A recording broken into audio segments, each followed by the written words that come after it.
Goeiemôre geliefde disipel van Jesus en baie welkom by nog 'n episode van In Jesus Bybelstudie. Ons is besig met 'n reeks getiteld Jou Identiteit in Christus. En vandag is episode 43 van hierdie reeks. En ek wil bietjie hierdie week kyk na 'n baie sensitiewe kwessie in die liggaam van Jesus. En dit is die wet, of die wet van Moses, soos dit baie keer na verwys word in die woord. Waar staan ons as Nuwe Testamentiese wedergebore seuns en dogters van God ten opsigte van die wet? En kan ons ooit met duidelikheid weet waar ons staan? Of is daar grys areas wat oop is vir interpretasie?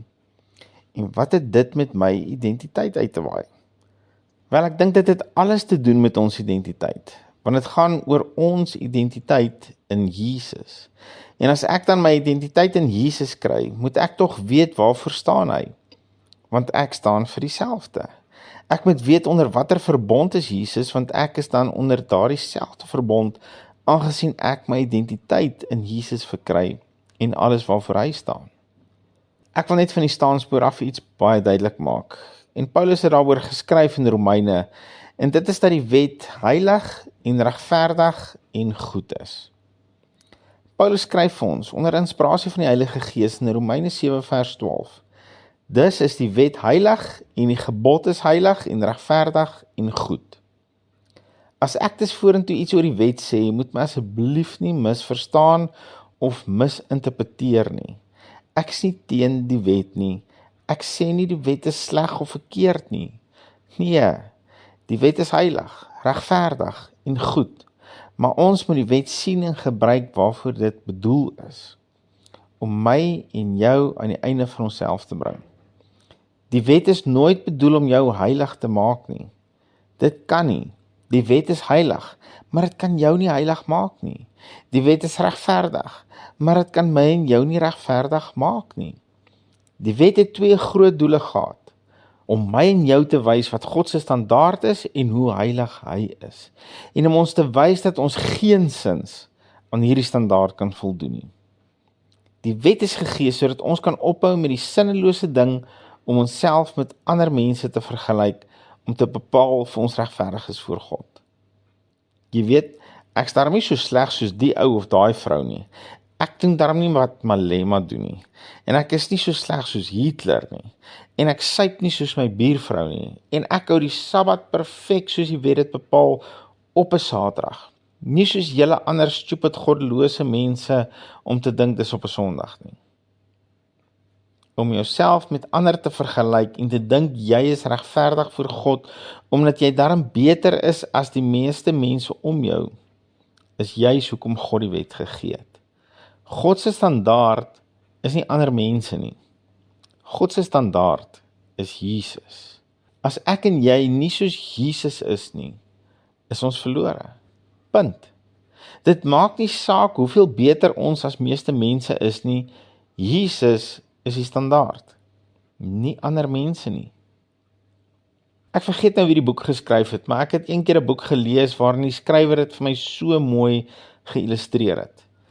Hy sê hy vergelyk dit met 'n hoogspring uitdaging. Ek mag dalk op 'n goeie dag met baie geluk daartoe in staat wees om 'n halwe meter hoog te spring. En is dalk baie hoër as iemand anders wat slegs 20 cm hoog kan spring. Of iemand wat dalk net 'n wip kan inkry. Maar kom ons sê nou een van julle is ontsettend atleties en kan 2 meter hoog spring. Dan het jy beter as ons almal gedoen. Maar as die minimum standaard is dat ons aan die maan moet kan raak wanneer ons spring, dan het ons almal miserabelik geval. Selfs die ou wat 2 meter hoog kon spring. So om te weet of jy jouself voor God kan regverdig, moet jy jouself met Jesus vergelyk, wat die maan is in ons illustrasie. As jy in enige vorm of graad nie voldoen aan sy standaard nie, gaan jy dit nie maak nie. Maak nie saak hoeveel hoër jy as ander mense kan spring nie, die maan, oftewel Jesus, is die standaard. Romeine 3 vers 23 sê, want almal het gesondig, en het ontbreek hulle aan die heerlikheid van God. Almal het gesondig, en almal ontbreek aan die heerlikheid van God.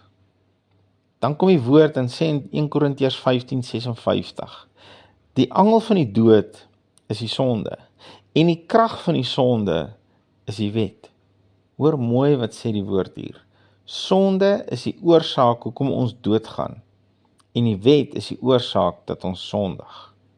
Die wet gee aan die sonde krag, nie aan die mens nie.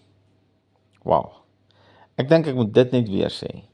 Die wet gee nie aan jou krag teen sonde nie, maar dit gee aan sonde nog meer krag teen jou. Die werklikheid is dat God se heiligheid onmeetbaar en onvergelykbaar hoër is as wat ons ooit kan bereik. Maar ons as mense is maar 'n bietjie stadig om dit te begryp, en daarom het God die wet gegee. Nie om ons te bemagtig om so heilig soos Jesus te word nie, maar om ons tot die besef te bring dat as God ons nie verlos nie, is ons absoluut verlore. Dit is die doel van die wet.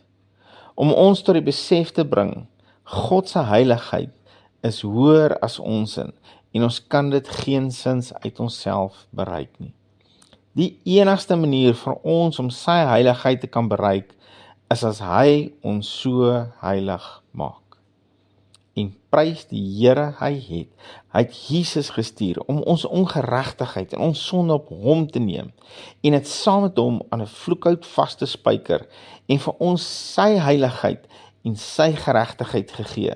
Soveel so, dat sy woord vandag vir ons beloof, dat as ons geloof en ons vertroue in Jesus sit, ons net soos Jesus is, nou in hierdie wêreld.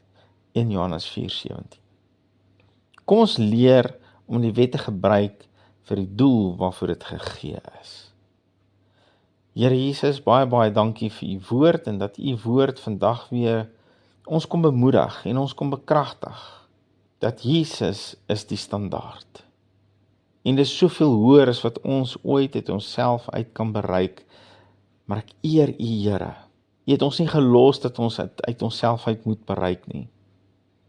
U het neergedaal, mens geword, ons sonde as mens op u geneem en vir ons u goddelike geregtigheid gegee in ruil daarvoor. En nou sê u woord, ons sit saam met u in hemelse plekke. Ons is soos Jesus is, nou in hierdie wêreld, want u het die prys betaal en u het vir ons u geskenk gegee. Ons aanvaar dit, ons vat dit in geloof in die naam van Jesus. Amen. As jy dalk meer oor ons bediening wil uitvind of met ons wil kontak maak, gaan gerus na ons webwerf by injesus.co.za. En ons het ook 'n podcast onder In Jesus Bybelstudie. Geliefde van Jesus, hou jou oog op Jesus en jou neus in sy woord. Shalom.